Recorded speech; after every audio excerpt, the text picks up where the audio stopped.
आखिर ऐसा क्या हुआ है जो तुम्हारी हालत इतनी खराब हो गई?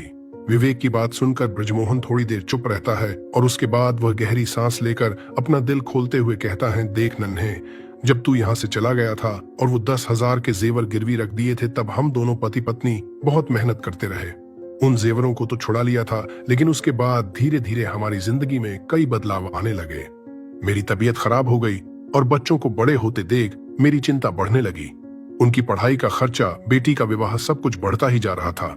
ब्रजमोहन की आवाज में भारीपन था और वह और भी दर्द से कहता है, धीरे धीरे मैं बीमार रहने लगा। तबीयत की खराबी के चलते कमाने के लिए भी बाहर नहीं जा पाता था। मेरा बेटा जो बाहर मेहनत मजदूरी करता था, वो चाहता था कि परिवार की स्थिति मजबूत हो जाए, लेकिन वो कितना कर सकता था? जितना भी पैसे कमाता, उन पैसों से घर का खर्चा चलता और मेरी बीमारी का इलाज भी होता। मैंने अपनी बेटी को उसके मामा के यहाँ छोड़ दिया ताकि घर का खर्च कुछ कम हो सके, लेकिन फिर भी हम दोनों की स्थिति दिन ब दिन खराब होती चली गई। ब्रजमोहन कहते हुए फूट फूट कर रोने लगता है। उसकी पत्नी सुमन भी उसे देखकर अपनी आंखों में आंसू छिपा नहीं पाती। विवेक और उसकी पत्नी इस कठिन समय में उन्हें संभालते हुए कहते हैं, दोस्त, हम तुम्हारे साथ हैं और तुम चिंता मत करो। अब कोई भी समस्या हो, हम तुम्हारी मदद के लिए हमेशा तैयार हैं।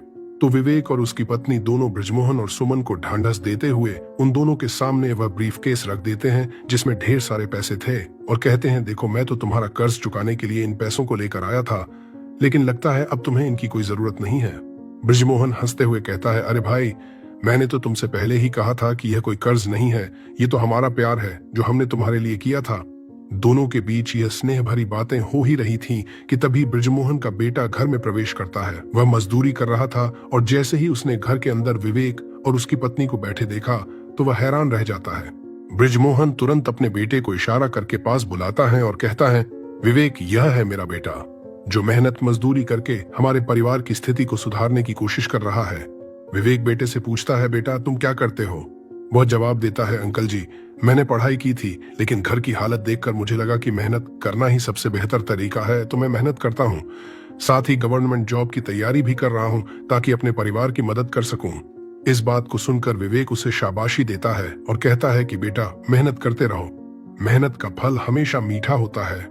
यह बात सुनकर ब्रजमोहन का बेटा शर्मा जाता है और फिर धीरे से अपने पिता से पूछता है, पापा, ये लोग कौन हैं और ये यहाँ क्या कर रहे हैं? उसके चेहरे पर कुछ सवाल थे और वह इन्हें छिपा नहीं पा रहा था।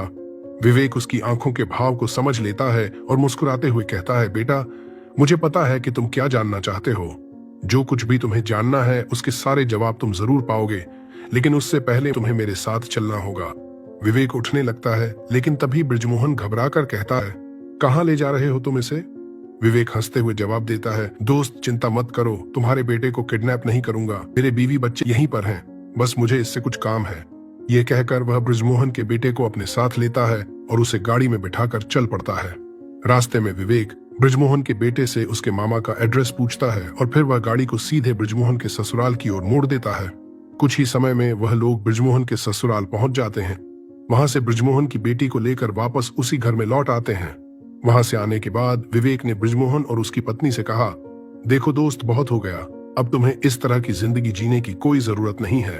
मेरे पास ढेर सारा पैसा है, एक बड़ा सा मकान भी अहमदाबाद में बना पड़ा है, तो अब तुम लोग मेरे साथ वहां चलो और वहीं पर अपना जीवन व्यतीत करो।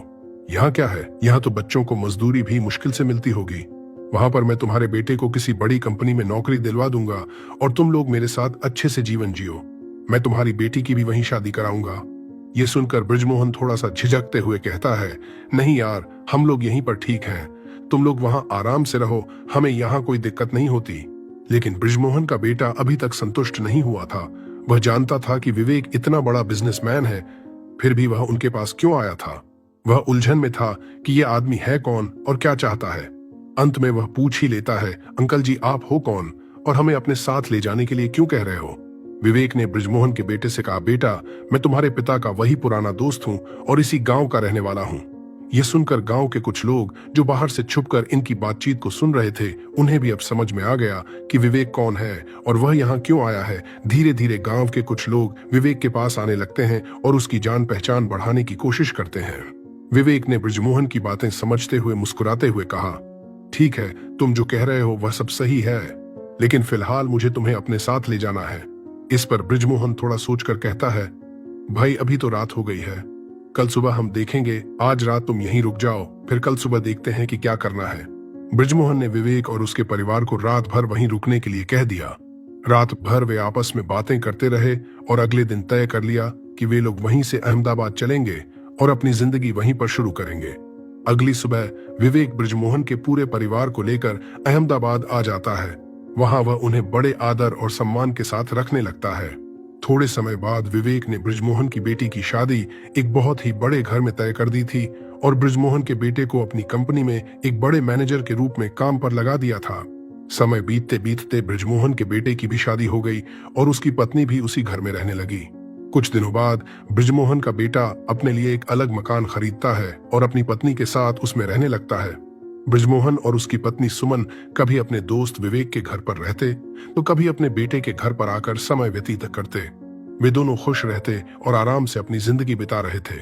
अब गांव वाले भी यह जान चुके थे कि उनका एक गांव वाला अब बहुत बड़ा आदमी बन चुका है। इस बात से प्रेरित होकर कुछ लोग अपने बच्चों को विवेक की कंपनी में काम दिलवाने की सिफारिश लेकर उसके पास आने लगे। विवेक भी उन्हें अपनी कंपनी में काम दे देता है और इस तरह से वह अपने गांव वालों की मदद करते हुए हंसी खुशी अपनी जिंदगी जीता।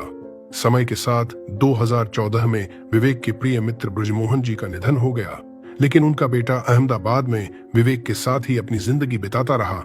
वह अब एक खुशहाल परिवार का सदस्य था और उसके 3 बच्चे थे। विवेक के बेटे की भी शादी हो चुकी थी और वह 2 बच्चों का पिता बन चुका था। दोनों बृजमोहन के बेटे और विवेक के बेटे एक दूसरे के अच्छे दोस्त थे। बृजमोहन का बेटा विवेक के बेटे को अपना छोटा भाई समझता था। तो दोस्तों, यह थी आज की कहानी। आपको यह कहानी कैसी लगी?